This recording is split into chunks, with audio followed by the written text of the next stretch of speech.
And we are recording live from Idaho. Oh, wait a minute. You guys are all in California. Okay, we're live from California. Welcome, everybody, to March 2nd. Been a beautiful week up here. A little bit of snow, a little bit of sun. We're up to like 53 degrees today. We're cooking. Boy, you need shorts on. Exactly. Went out to check the mail, didn't have a jacket on or nothing, so it's nice up here. Okay, Hutch, you ready to take this show over? Okay, yeah, let's start maybe with a little bit of background. I'm what I refer to as a Photoshop hack. My first digital SLR I bought 22 years ago. It was, believe it or not, a Sony mirrorless camera from the professional Sony division. It was 1 megapixel.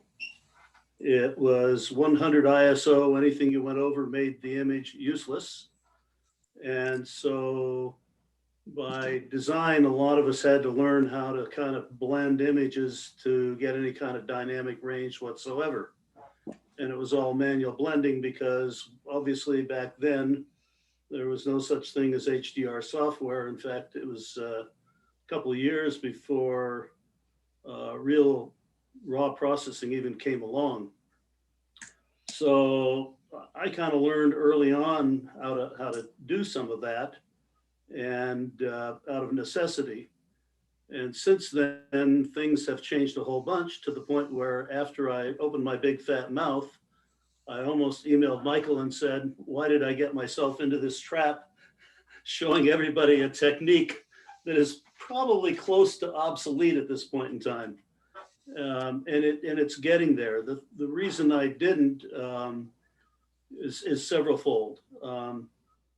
One is I recall, a lot of you know Sharon Shepard, I think, and Sharon is an amazing Photoshop person and artist. And I guess maybe 15 years ago, Sharon and I met, and she taught me a little technique in Photoshop that I didn't understand whatsoever. In fact, I wrote down the process and I made an action, and I thought, I'll never understand how to do it. It doesn't matter. But it opened a door of curiosity to me where it really was a breakthrough into a whole bunch of other things in Photoshop that I never even dreamt were possible. So out of an old technique, it was really the launching pad into me learning more about Photoshop. That being said, one of my problems in teaching Photoshop or doing this kind of thing is that I've been doing it for so long. I started out with Photoshop 5 in about 1999 or 2000, somewhere around there, not CS5. And I'm at a point now where when I start talking about how to do something, I say, well, you go over and use that thingamajig over there because I've forgotten the name of the tool. I just been using it for years. or somebody will say to me, you ought to be using this particular tool. And I say, oh, what is it? They tell me. I think, oh, that's a good idea. I look it up and find out I've been using it all along. I just didn't know what it was called. So pardon me if I talk about thingamajigs some today, or get off on the wild blue yonder of things that aren't understood. The progress of HDR obviously has come a long way. It's getting more dynamic range, and several things have happened. One, cameras have obviously gotten better to the point where you don't really need HDR as much as you used to. HDR has become much more refined, and Lightroom and ACR, the big problem with Lightroom and ACR until recently was in terms of processing a raw image, was that it was global processing. So when you used one of the sliders, you were applying it globally to the image. And if you push too far to one side, you wrecked the other side. You did a lot of damage. And keep in mind that all post-processing really is destructive to some extent or another. So with Lightroom and ACR being totally global, you just could not help but damage one side or the other. And that's really the big benefit, of HDR processing, was being able to stretch those areas one side to the other.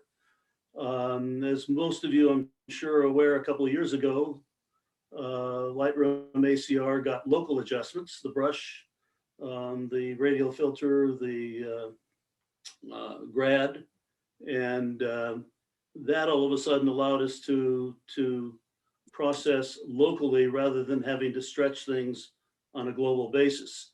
And that's really was kind of, in a sense, the demise of what I'm going to show you today.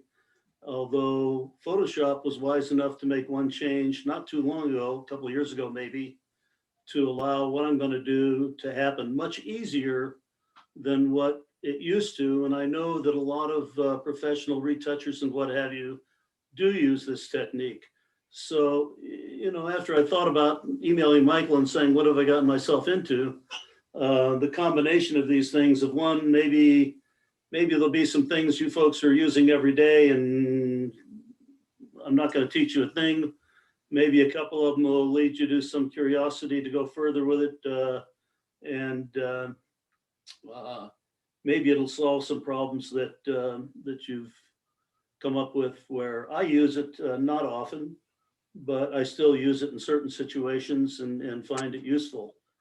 Basically double raw processing is what we're doing, is to have the ability to use ACR and to go into Photoshop and have 2 or 3 or 4 or unlimited number of layers that are smart objects, where you can go back and reprocess each one separately in ACR. In the past, that wasn't automatically feasible. When you duplicate a smart object in Photoshop or Lightroom, and if you want to turn it over to me, Michael, maybe I'll begin by showing some examples here.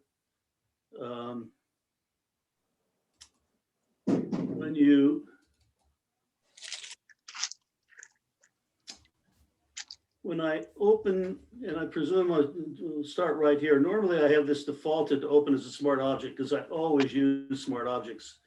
When you click on the open button, you hold down the shift key and that will open the image as a smart object. Hutch, you need to hit share screen at the bottom. Oh, yeah, that helps. Yeah. Pardon me. Make it a little bit easier for us to see. Make it a little bit easier for you, yeah. Let's see if this is the one that. There you go. There we go. Okay, now I gotta get myself, hang on one second, because that's Perfect. the other caveat here, is I use dual monitors. And 2 caveats. There you go. That's the screen we want. I use dual monitors, and I'm going to only be able to use one. I'm sharing with myself at this point. I've got to get myself back over to my home screen here.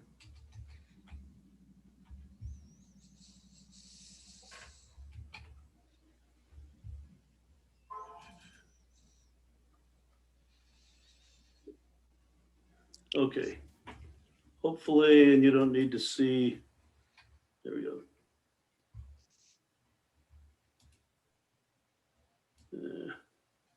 Am I zooming in and out for you guys or no? Yeah. I am? Okay.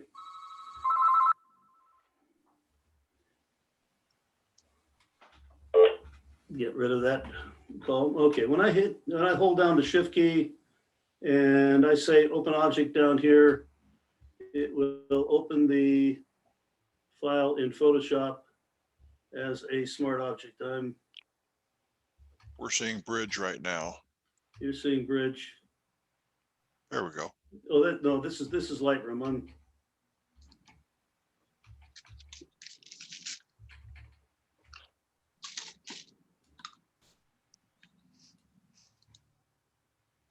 What happened to Photoshop? Now you're still seeing bridge over there. Right now we're seeing your screen, blue screen with all your files. You are, okay. Okay, let me, should be able to bring up. Yeah, there we go. I got to figure out which screen is which on the Okay, so now you should be seeing my Photoshop with the layer, correct? Yes. And if I just say, if I just go down and I copy the layer as a smart object, and as a smart object, as hopefully most of you know, you can just click on that little dot right there and it will take you back to Camera Raw. And so then you can further adjust it and what have you. The problem is when you say okay, you go back and both layers have been adjusted. So the whole idea of this is you don't want both layers to be adjusted. You want to be able to adjust one for example, for the highlights, and adjust the second for the shadows. So, and all of you, do you know how to get to this from Lightroom? I'm very interactive with my audiences generally. You probably, when you go to open in Photoshop, there's also a choice to open as a smart object. And you should choose open as a smart object rather than just open in Photoshop. And that will bring it in as a smart object. Now, instead of just doing a copy, this is what became somewhat new with a more recent version of Photoshop. I think maybe a couple of years ago, maybe a little bit longer, where if you right click and you go up, new smart object via copy. And that's what's fairly new. In the past, we had to do all kinds of workarounds to be able to open up two smart object images. Wait a minute, I just reopened. Okay, new smart object is copied. Now I've got two layers. Both of them are smart objects, both the same image, except that if I go back as I did before on this layer, I can make an adjustment for, let's say, the mountains in the background. Take the highlights down a little bit, maybe the shadows up, I'll play with it a little bit. And by the way, I'm not going to do any fine art today. Some of this is going to be pretty rough, but mainly for getting through the idea. Now I go back and you can see clearly that changing the modes in this one, changing the layers in this one has not affected the second one. So now I could go into the second one and I can go to my basic panel and I can start adjusting for the shadows. Maybe a little dehaze there, maybe a little bit of saturation, vibrance, brighten up the shadows a little bit. Okay. So now I've got one layer adjusted for the highlights area. I've got the other layer adjusted for the shadows area. So now I should be able to, the easiest thing to do on this is to mask one versus the other, or one over the other. And there's a number of ways to do that. One is just plain manually using a brush. And in a situation like this, what I do is I take the opacity way down to maybe 45, 50%. And I take the flow down to maybe 40, 43%, something in that neighborhood. And I start brushing, excuse me, X to change to black. And I start brushing on the edges in particular, because obviously you don't want a hard change where you've got overlap between the two layers. This is probably the more difficult way of doing things, but, and now I'll raise this up a little bit. Maybe put my flow back up a little.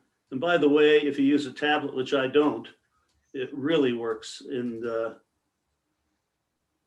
for doing this, because you obviously can change the amount of pressure you're putting on the tablet. I'll just pump up my size here a little bit. And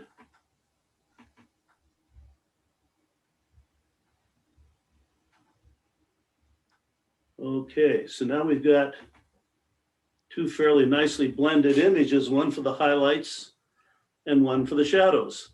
And now the further beauty of this is I can say, well, you know, I sure wish I'd worked those highlights a little bit more.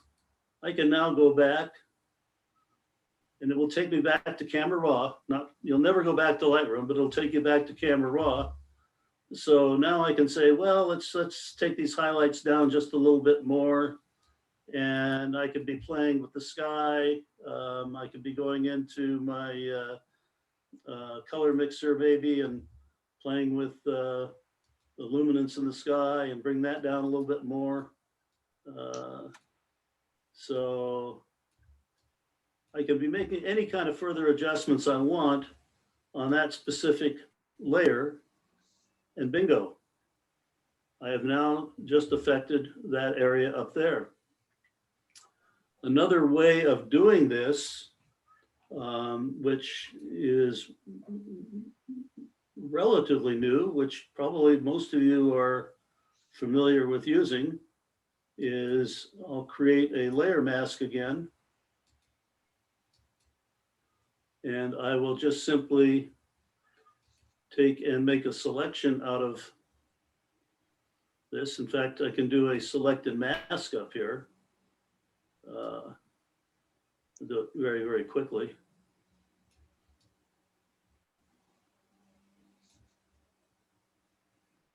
And that's terrible, but it'll give you the idea. And you'll see it created a mask for me over here. It just filled it for me. And if I'd been a little more careful, obviously these edges and the leaves and everything would have been nicely blended. And now I have lost my smart layer though.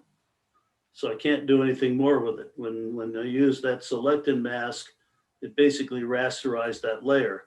So if I want to go on further, I can just simply delete this mask here and drop this layer mask down onto my smart object layer,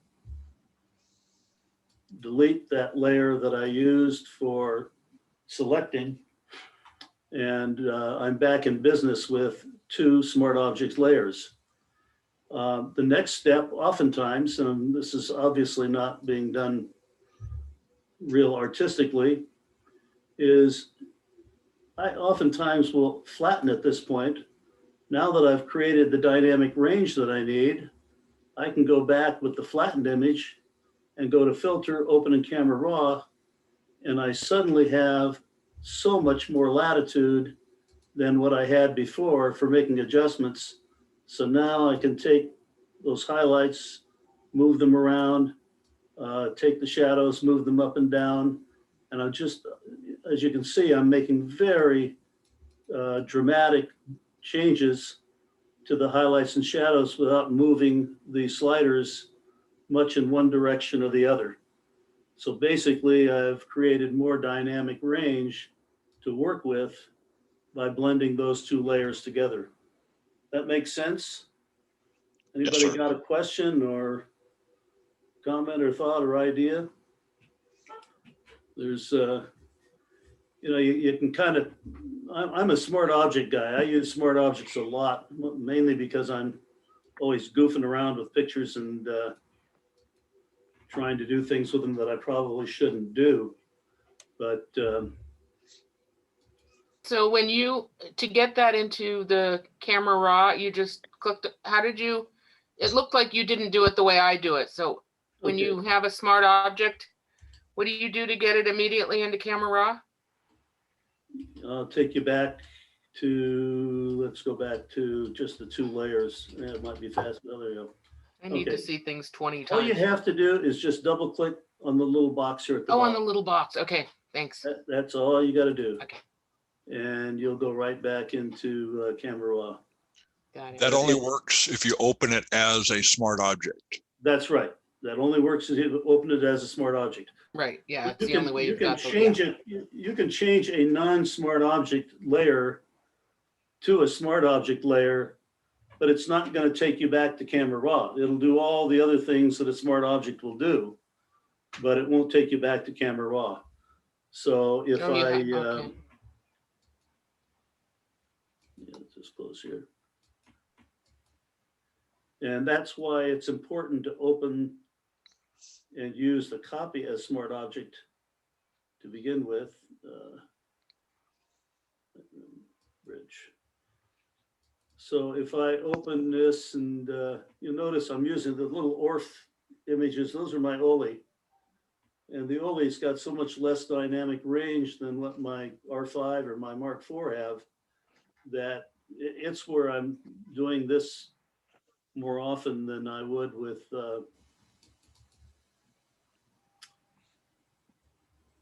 so I open, and now I've opened it as a regular layer. And now I say, convert to smart object. This doesn't do anything for me. It just simply makes a copy. Although what it will do for me is the next step really in what I did before is, let's go back out again.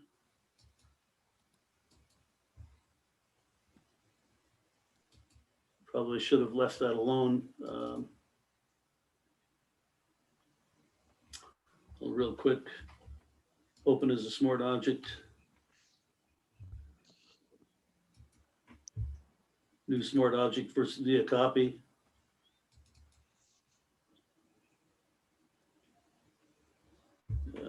Take my shadows up. I'm just going to do it real quick here. Okay, now just do a selection. Going to be really rough. This is Michael's lesson on selections last week. Come in very handy for this. Kind of invert that. Just invert it. Now the other thing, obviously, is sometimes you might want to just you might be wanting to use Topaz on one section of the image and not on the other. You might want to use Topaz only on the highlights. So selecting that layer, I go up and I say filter, Topaz, Topaz adjust, just to use it for the sake of example. Go down and what can we, color blast. Put color blast. No, just put color blast solely on the shadows, and I can play with that, change the opacity some. I'm just doing goofy things that you're not necessarily likely to do for the sake of dramatically doing it to see what you can be doing. Now I got Topaz adjust down here again as a smart object. I can go back and change that to crisp, for example. Okay. And again, I'm only affecting the shadow area of it. This is where it starts getting powerful, is I want to do things with the filters, and I want to only apply them to the shadows, or I only want to apply them to the highlights. And yeah, you could do this in theory in Lightroom or Camera Raw just by simply doing your adjustments and then bring them in as layers and copying the layers and what have you. But this actually, if you start getting used to doing this, you'll find that sometimes it's a lot quicker and easier doing this than it is using the local adjustment tools and what have you in Lightroom or in Camera Raw. One of the things that I tend to do with it occasionally is, oops, I brought up just a real quick, in Lightroom, when you go to edit in, there's that open as a smart object in Photoshop. So there's where you would go to do that. And I'm just going to close out Lightroom because I don't want to use it at this point. And I'll jump back over. There we go. Oops. One of the things that, I'm hearing more and more in judging is people talk about how you're starting to get destructive on blown highlights and shadows and what have you, and the judges will nitpick you to pieces. And I hate crooked images. So straighten that out a little bit. Here's obviously an image in Italy, fruit stand, where the highlights are just totally blown out. I don't necessarily want to lose the detail in these shadows here, or I want to be able to at least adjust it. And maybe I might want to change the white balance a little bit in the shadows and some of the highlight areas versus under the bright lights here. So again, I'm going to open it as a smart object layer. I'm going to new, and then I'm going to, actually, we might reverse these layers. Go back to basic. And now I'm going to pull those highlights way down. And again, I can do this using local adjustments in Photoshop, but I think it's actually faster and easier doing it here. The white balance is pretty good there. Now play with the shadow, adjust the shadows maybe a little bit. Turn down the warmth on some of those shadow areas a little, so they're not quite so orange. And basically what I'm doing here is I'm just simply dodging and burning. I'm actually going to put this layer on top. And so here's my layer where I've adjusted my shadows pretty nicely. I'm going to take my mask brush. I'm going to take a nice big brush. I'm going to turn the opacity down and turn the flow down. Actually, the flow more important than the opacity in this situation, and just paint back in over the highlighted areas. Maybe raise that back up just a little bit. And I could get real, if I had the time, I could get real detailed and specific. I could actually make a couple more layers and maybe fix this up here a little bit more. Take that down over there.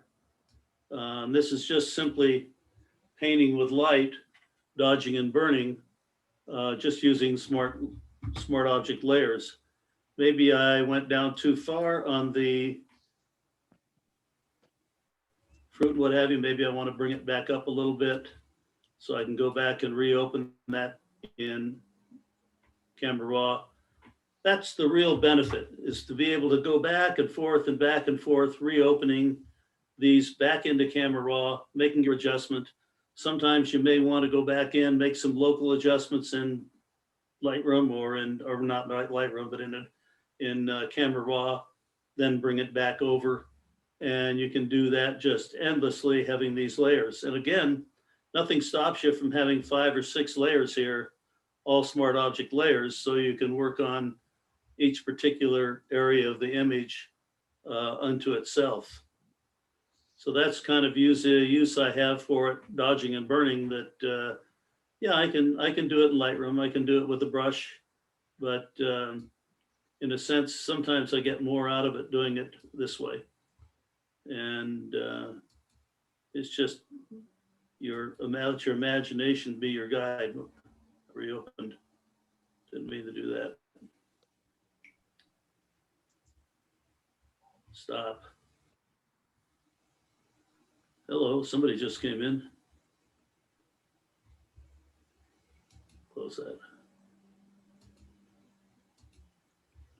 Go back into bridge. Yeah.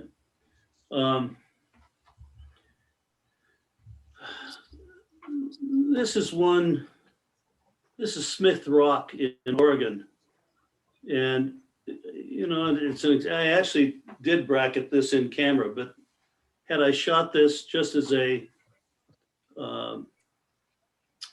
single image, you know, I would have been stuck with a real dynamic range problem.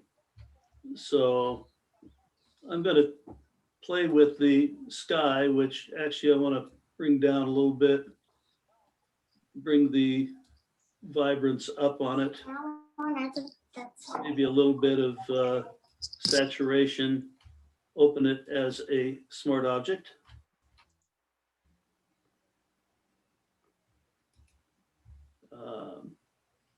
New smart object via copy. So now I can go back and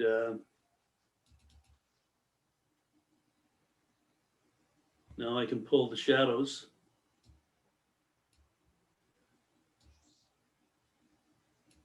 Maybe warm them up just a little bit.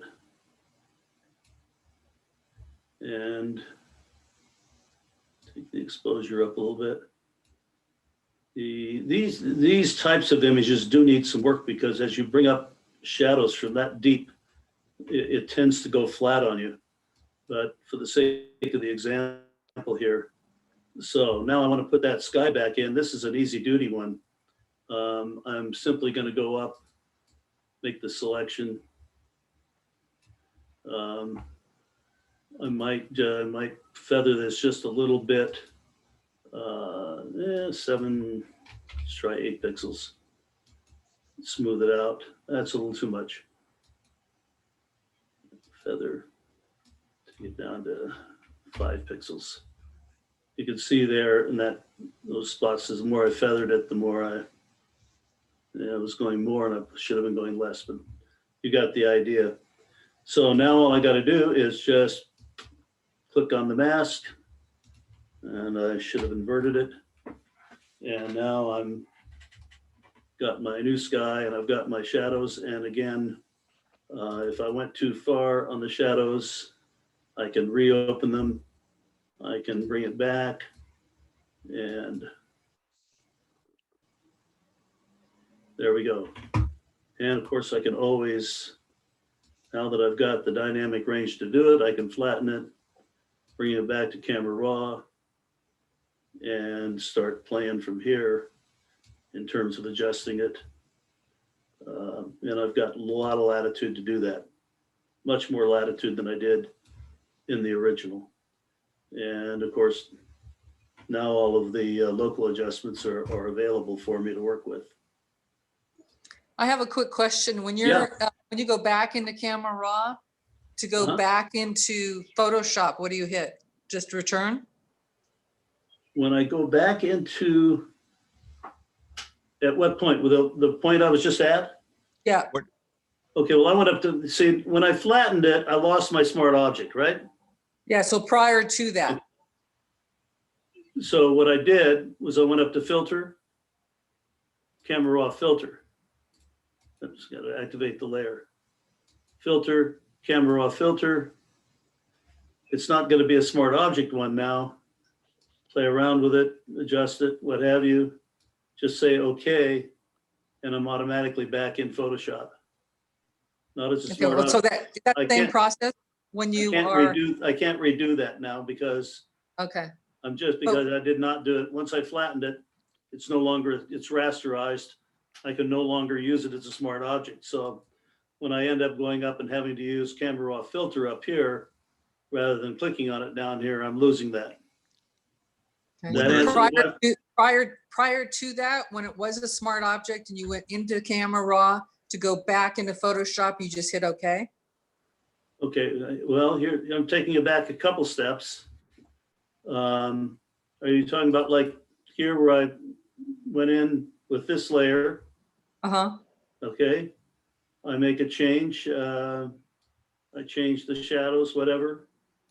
And now I just say okay.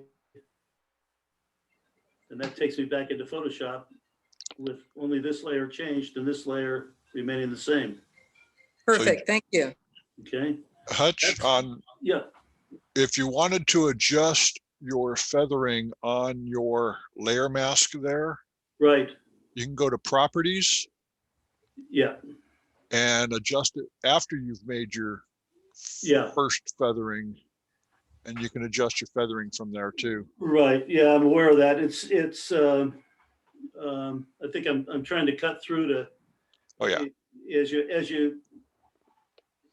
you start playing with this, you start realizing all of the different ways of making selections really play into it. And the ability to make selections is so much more powerful today than it was just a few years ago.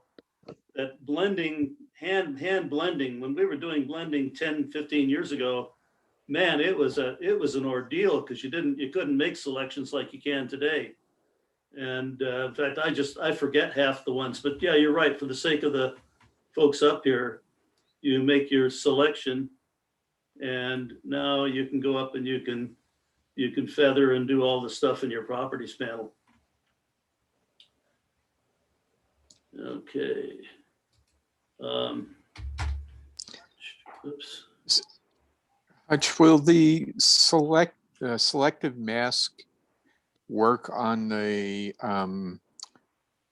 smart object, or do you have to put it on a layer and then copy the mask down? I'm not sure I'm following the question. Go to select. Okay. Let me, Select and mask is a menu item. yeah, okay. Well, you want me to get rid of this? Well, you didn't have to, but you. Oh, here, let me delete this layer mask. And now you wanted me to use select and mask? Yeah, I was wondering if the selected mask works on a smart object, or does it have to? Okay. Yes, but what will happen is once you've done that,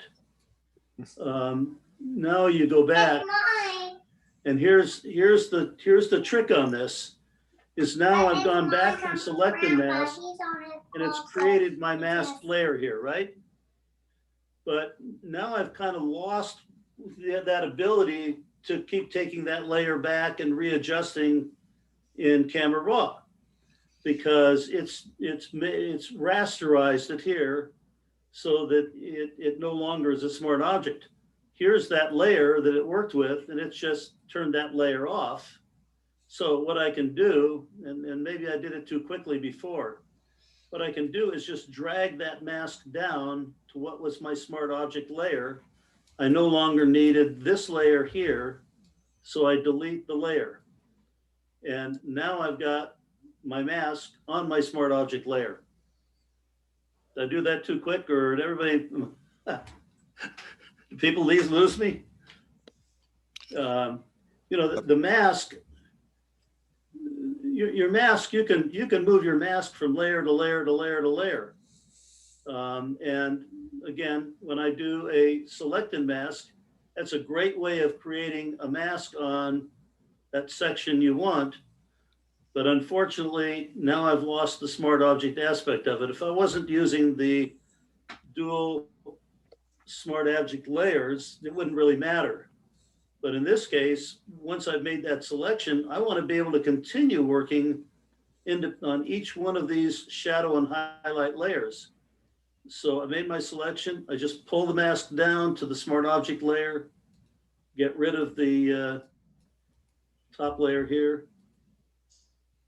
And I've kind of screwed the whole thing up because the shadow highlights were, well, I can go back and now I can Inverse your mask. Yeah, I'm not even sure which one I'm on now, but I can go back and play and do whatever I want to do with this particular layer here. This layer is the, yeah. So go to the extreme and make sure I'm doing it the right place. Yeah, well, that's the one that's affecting the sky. I'm sorry. Hang on one second. Inverse the mask. Yeah, well, yeah, or I can go back and just Control Z myself out of that. And now I can go back down to this bottom layer and start playing with bringing the exposure up and what have you. And bingo. And actually, that doesn't look all that great, but I'm going to try something here. I'm going to go ahead and flatten it, take it back to the camera raw filter. Won't be a smart object, but now all of a sudden, again, I've got so much more latitude. Just small movements make rather large adjustments. Via the original image, if I did this, I run out of latitude really quick. There's just not room to do it. And then all of a sudden, when you start pushing it, those nasty panel judges of 3 that we throw rotten tomatoes at are saying, oh, look at it's breaking down here, it's breaking down there. And it's because you've pushed the shadows or highlights a little too far and didn't have the room to do it. And I think you'll find that you'll get far less. You will still, I mean, you're basically using the same material to work with, so it'll still break down. But you get to this point and it's a finer adjustment, and I think you'll find will work easier and nicer. Just to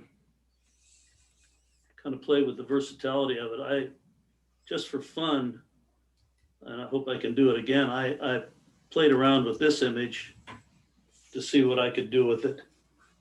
This was at the Getty Center, and there were 3 or 4 of us there, and this gal walked by and somebody said, hey, will you model for us? And she went into action.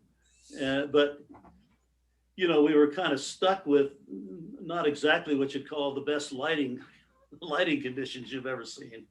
So that became a little bit problematic in terms of how do you solve this. And I can, again, use local adjustments to mask things off and what have you, but I thought it would be kind of fun to see what I could do with this. So I'm gonna open this as a smart object, see if I can recreate what I did a couple of hours ago.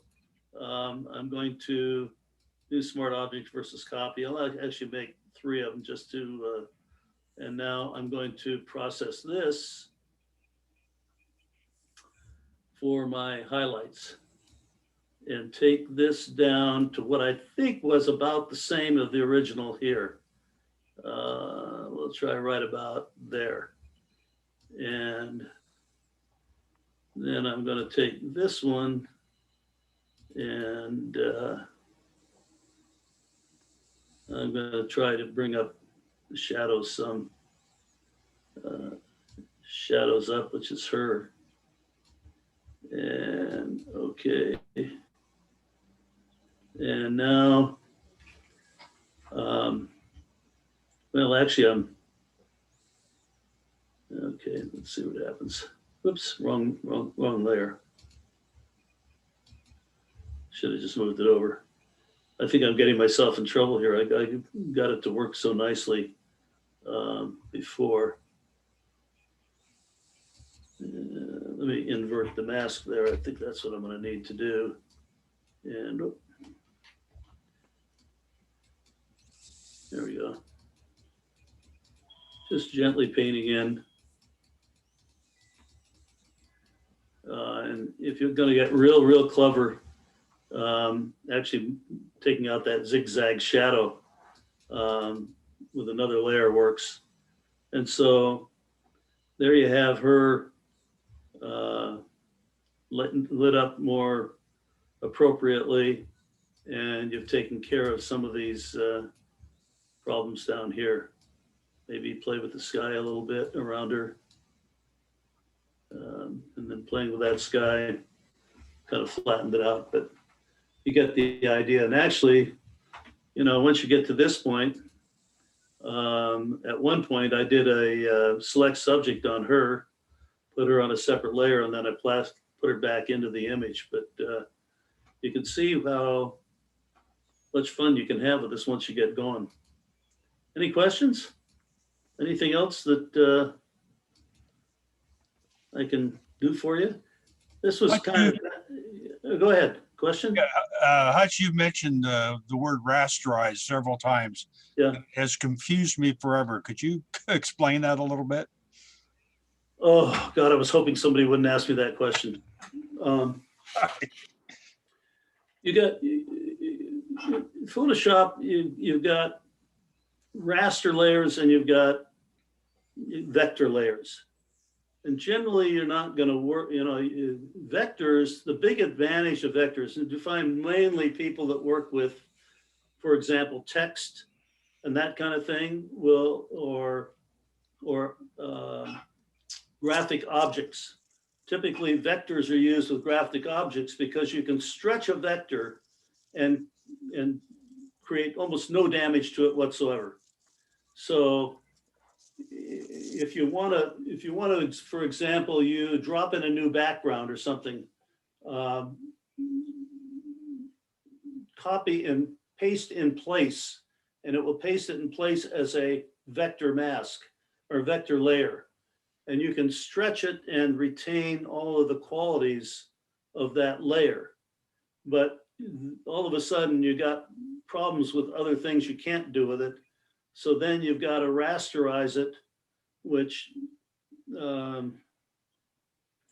now if you stretch or move it is going to cause damage to it. I'm not so sure I can explain the technical quite that easily, but vector masks, you just simply can't work with as you can a normal raster. My suggestion for those that want to get technical about it, Google vector versus versus raster. As this is one of those things I said, I know the tool I want to use. I don't know what it's called, how to explain it. The problem some people get into is when they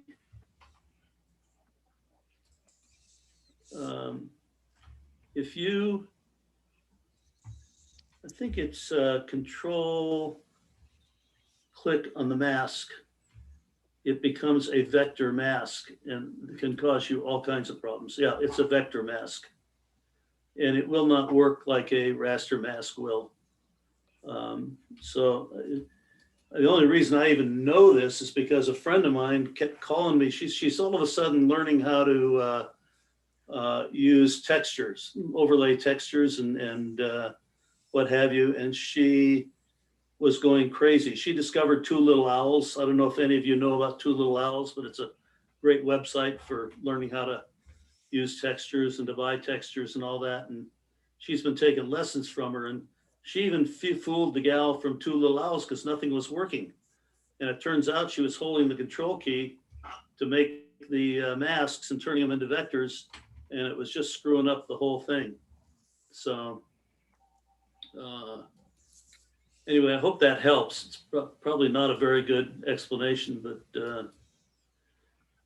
do all of you, I virtually work on in smart objects. I'm sure maybe I don't know if you've smart objects. One of the problems with them. How many of you are you all using smart objects regularly?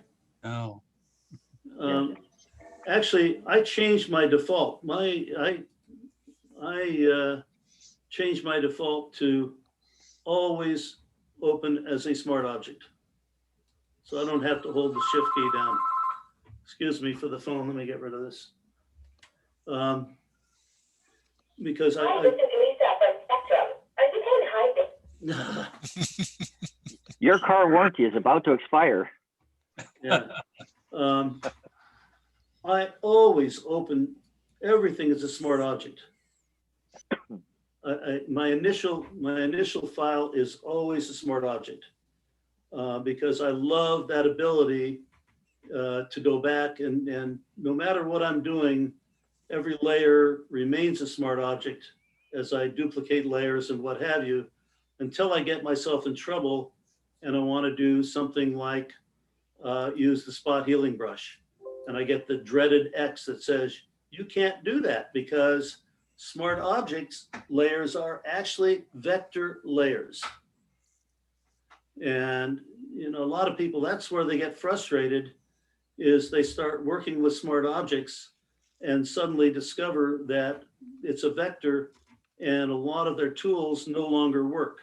I think the clone tools will not work on a vector. So that's the point where people get in there and they say, oh, shoot, I'm not going to do this smart object stuff because I'm always in trouble.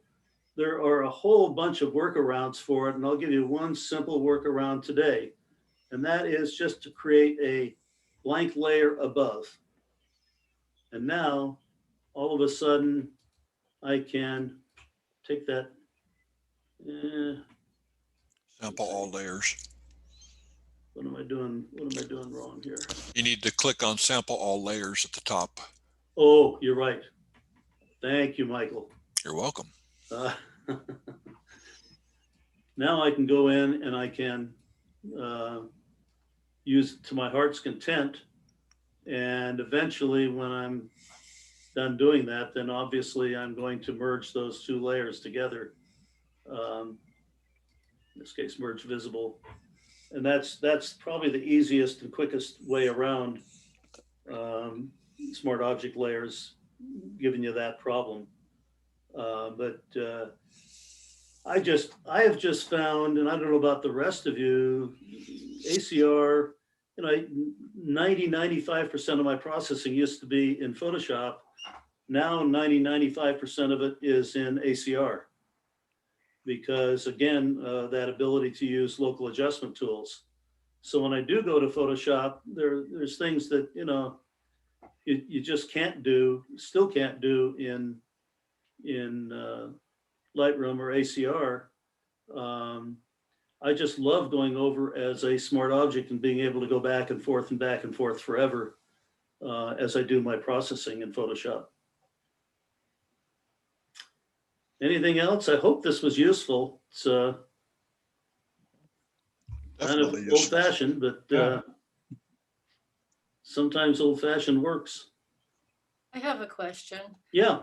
When smart objects first came out, I tried using them, but they were really resource intensive. They slowed things down, used a lot of memory, I guess, or whatever processing power. So I haven't been using them. So do you find that they ever get to be too unwieldy, or they work fairly quickly? I don't, so I'm sorry. My wife was gonna pick him up, but she had a doctor's appointment, had to leave. I really use a pretty heady computer, although it's about 3 years old now and could probably be a little more powerful, but no, I don't notice any slowdown with smart objects, and I think it probably have gotten better than they used to be in terms of that. Anybody else have a problem with smart objects slowing down the processing? Smart objects do suck up a little bit more power than a Rasterize version. Right. But not major, because of the computers are getting faster and faster, but it is memory intensive. And I'm not sure, it was not too many years ago that Photoshop did not make use of the video card. And now more and more, like, the blur tools and a lot of the tools now use the video card. So a lot of people built their Photoshop computers with a fairly base video. And I'm not sure whether that may be changing to help vectors also, but I just don't even think about it. But again, I've got a fairly powerful and a lot of memory, and that probably makes a difference too. One way to find out is to play with it. That's right. That's exactly right. Yeah. I appreciate you showing us that, because I haven't been using it, and watching you use it makes me want to try that. Yeah. So I'm going to. Thank you. I don't think you've seen any slowdown in what I've been doing today. No. On a smart object layer versus a regular layer. And so much of this, I think, is I think back at how not too many years ago, blending was was a really difficult task, but it was something you almost had to do if you wanted to create more dynamic range in your image, and when the cameras weren't up to what they are now. Now, honest to God, this is just so much easier than it was. I got to laugh. I was with a friend of mine not long ago and talking about doing things the old ways and the new ways. He may be one of the most successful professional product photographers in the state of California. His business is absolutely roaring right now because of everything going on the internet. And he was just saying how good business was, but we were talking about making selections, and he was showing me, doing a little demonstration on how he creates a commercial layout for perfume. He has a big perfume company. And so he's showing me how he puts in different backgrounds and how he lays it out and moves the bottles around and all that. And I looked at him, he's using the pen tool. And I said, God, why don't you use select and mask? Why don't you use select subject? Selecting a perfume bottle's got to be the easiest thing in the world. He said, what's that? I said, well, what version of Photoshop are you using? He says, well, I think it's CS6. I about died laughing. I said, you gotta learn to use, you'll make your life so much easier with select and mask and select subject, or especially select object right now. And you need to select a bunch of different objects. And so he went and he upgraded, and he said, next time I saw him, I said, how's it going? Don't you love select objects? And he says, no, he doesn't. He says, I can do it so much faster with a pen tool. What can I say? It's whatever you're used to, I guess. I was thinking about him today when I was thinking about this whole process and how an old process it was. So, But we're not allowed to talk about the pen tool on this program. Calm down, Michael. Or luminosity masks either. Be careful. One thing I've learned about the pen tool, most people absolutely dread the pen tool, but when you're doing selections and masking, I love shooting aircraft, and I do a lot of it, and I love dropping in skies and what have you behind them. And oftentimes there's just minute little tiny areas that select subject doesn't catch. And it's really hard to mask those in oftentimes. So what I found is that zooming in and using the pen tool, you don't have to, make it curve and do all that stuff, but just then using the pen tool to dot around those little tiny areas when you're zoomed in, and then right click and say, make selection. Now you can just boom, use as big a brush as you want and fill those areas in. So the pen tool has become a real blessing for me in terms of zooming in and just making a little tiny selection around small areas that I might otherwise have missed. It really works, and you don't have to know much about doing it. I mean, it's dot, and make selection, and off you go. So. Well, cool. Thank you, Hutch. You did a great My job pleasure. today.